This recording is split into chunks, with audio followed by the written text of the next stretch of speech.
teman semua, nama saya Lemuel Dastino dari kelas 11 Sains. Pada kesempatan kali ini saya akan membahas singkat tentang perjalanan samudera oleh bangsa Eropa. Penasaran? Check it out. Sebelum gue jelasin penjelajahan samudera oleh Eropa, kita harus tahu dulu nih, apa sih penjelajahan samudera itu? Jadi penjelajahan samudera itu perjalanan mengarungi laut untuk menemukan wilayah baru yang belum dikenal. Nah, bangsa Eropa itu mulai melakukannya pada awal abad ke-15 hingga abad ke-16, yaitu masa yang kita kenal sebagai era penjajahan.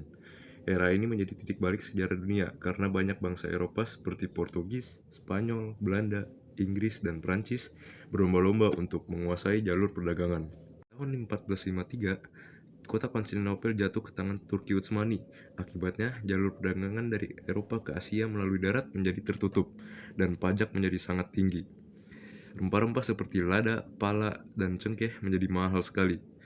Padahal Eropa sangat membutuhkan rempah untuk obat, pengawet makanan, dan bumbu. Inilah yang mendorong mereka mencari laut agar bisa mendapatkan lebih murah tanpa perantara. Keberhasilan mereka didukung oleh kemajuan teknologi, yaitu kapal karavel dengan layar segitiga, kompas, dan peta yang lebih akurat.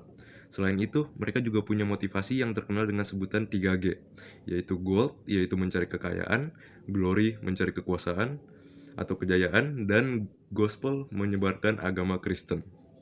Portugis menjadi pelopor utama dalam penjelajahan samudra. Di bawah pimpinan Pangeran Henry sang navigator, mereka mendirikan pusat pelatihan navigasi dan pelayaran. Dari situlah banyak pelaut Portugis belajar membaca peta, menggunakan kompas, dan menguasai teknik berlayar jauh. Lalu pada tahun 1488, Bartolomeu Dias berhasil mencapai Tanjung Harapan di ujung selatan Afrika. Penemuan ini membuktikan bahwa jalur laut menuju Asia memang ada. Beberapa tahun kemudian, pada tahun 1498, Vasco da Gama berhasil mencapai India jalur laut. Keberhasilan ini sangat penting karena membuka pintu perdagangan langsung dengan Asia tanpa harus lewat perantara di Timur Tengah. Keberhasilan Portugis kemudian diikuti oleh bangsa Spanyol, yang pada saat bersamaan mengirim Christopher Columbus berlayar ke arah barat dan akhirnya menemukan benua Amerika pada tahun 1492. Persaingan Portugis dan Spanyol inilah yang membuat era penjajahan semakin luas. Menghindari konflik, Portugis dan Spanyol membuat perjanjian penting, yaitu Perjanjian Tordesillas pada tahun 1494, yaitu dunia menjadi bagi dua, yaitu wilayah barat untuk Spanyol dan wilayah timur untuk Portugis. Lalu pada tahun 1529 dibuat Perjanjian Zaragoza yang mengatur pembagian wilayah di Asia Tenggara. Kesepakatan ini menunjukkan betapa pentingnya jalur dan wilayah perdagangan pada saat itu. Eropa keliling-keliling dunia pasti ada tujuannya dong, nggak mungkin nggak ada. Yang pertama, mereka mempunyai tujuan ekonomi, yaitu mereka ingin mencari rempah-rempah, emas, perak, dan barang-barang berharga lainnya. Yang kedua, tujuan politik. Mereka ingin memperluas wilayah mereka dan kekuasaan mereka agar mereka disegani. Yang ketiga, ada tujuan agama. Mereka ingin memperkenalkan agama Kristen ke daerah baru. Keempat adalah alasan ilmu pengetahuan, rasa ingin tahu dan semangat petualangan mereka untuk keliling dunia.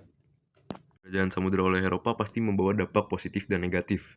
Positifnya, mereka mengalami pertukaran budaya, perkembangan ilmu pengetahuan, dan kemajuan perdagangan internasional.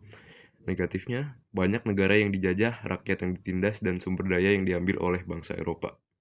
Penjelajahan samudera, kita bisa belajar bahwa keberanian untuk menjelajahi hal baru dapat membawa perubahan besar bagi dunia. Namun, kita harus ingat, di balik setiap kejayaan pasti ada pihak yang dirugikan. Jadi, pelajaran dari sejarah ini, kita harus bijak dalam menggunakan kekuasaan kita. Cukup sekian, adios, formosa, el catole. Gue Dustin, gue pamit.